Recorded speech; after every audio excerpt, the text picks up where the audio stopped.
तुम उसी तरह तोते के रूप में भटको। नहीं नहीं, मुझे आजाद करो वरना मैं तुम्हें छोड़ूंगा नहीं। अब तुम मेरा कुछ भी नहीं बिगाड़ सकती। अब तुम जाओ यहाँ से और अब से ऐसे ही घूमो। अब तुम्हें पता चलेगा कि दूसरों को दर्द देने में कैसा महसूस होता है। इसके बाद वह राक्षस वहां से उड़ जाता है। मर्चू और उसकी पत्नी सीता दोनों खुश हो जाते हैं। मर्चू पहले की तरह काम करने लगता है। वह और उसकी पत्नी दोनों खुशी खुशी जिंदगी गुजारने लगते हैं।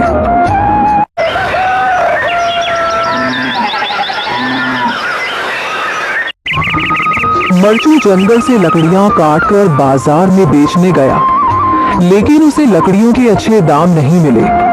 इस पर मर्चू ने कहा, अरे भैया, इतने कम पैसे? इन पैसों में तो 2 वक्त का खाना भी नहीं मिलेगा। आप मुझे बहुत ही कम पैसे देते हैं। मैं इतनी मेहनत से लकड़ियां काट कर आता हूँ, लेकिन उनके पैसे मुझे बहुत कम मिलते हैं। भैया, तुम्हारी लकड़ियां होती ही इतनी कमजोर हैं कि मैं इससे ज्यादा पैसे नहीं दे सकता। तुम्हारी लकड़ियों के बस इतने ही पैसे बनते हैं।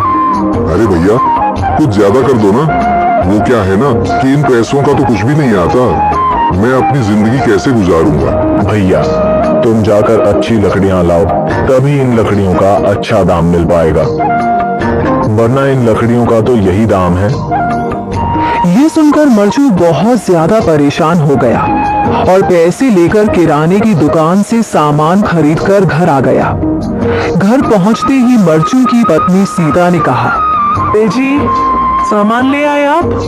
हाँ जी, सामान ले आया हूँ। सीता के चेहरे पर खुशी छा जाती है, लेकिन जब उसने सामान देखा, जी इसमें तो बहुत थोड़ा सामान है। हाँ सीता, मुझे पता है कि यह सामान बहुत थोड़ा है, लेकिन मैं क्या करूं? मेरे पास जितने पैसे थे, मैं उतने का ही सामान लेकर आ गया हूँ। इस तरह हमारा गुजारा कैसे हो पाएगा जी? आपको तो पता ही है कि हम कितनी मुश्किलों से गुजारा करते हैं। हाँ हाँ, मुझे पता है, लेकिन मैं कर भी क्या सकता हूँ?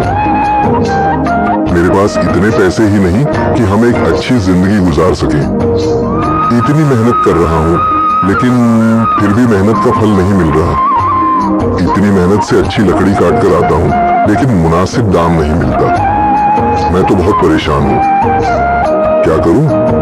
कहाँ जाऊँ? अरे जी, आप परेशान न हो, आप कोई और काम देख लें। मैंने कई बार काम तलाशने की कोशिश की, पर किसी ने भी मुझे काम नहीं दिया। ये सुनकर सीता भी काफी ज्यादा परेशान हो गई। मर्चू से सीता की परेशानी नहीं देखी गई। उसने अपनी पत्नी सीता से कहा, मैं फिर से जंगल की ओर जा रहा हूँ। अरे जी, अभी मत जाइए ना, वैसे भी शाम हो रही है। आप कल चले जाइएगा, अभी मत जाइए।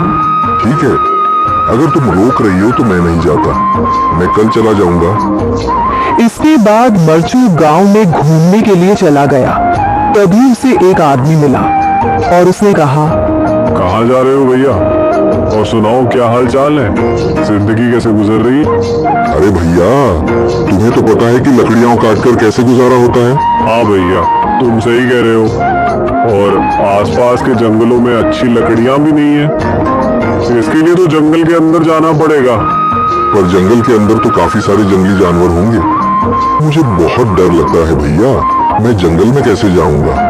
हाँ भैया, जंगली जानवर तो होंगे, लेकिन अच्छी लकड़ियां तो वहीं से ही मिलेंगी। ये सुनकर मर्चू बहुत ज्यादा परेशान हो गया, लेकिन वह आदमी बिल्कुल ठीक कह रहा था। जंगल के किनारे की सारी लकड़ियां कट चुकी थीं। अब सिर्फ जंगल के अंदर ही अच्छी लकड़ियां बची थीं। अगली सुबह मर्चू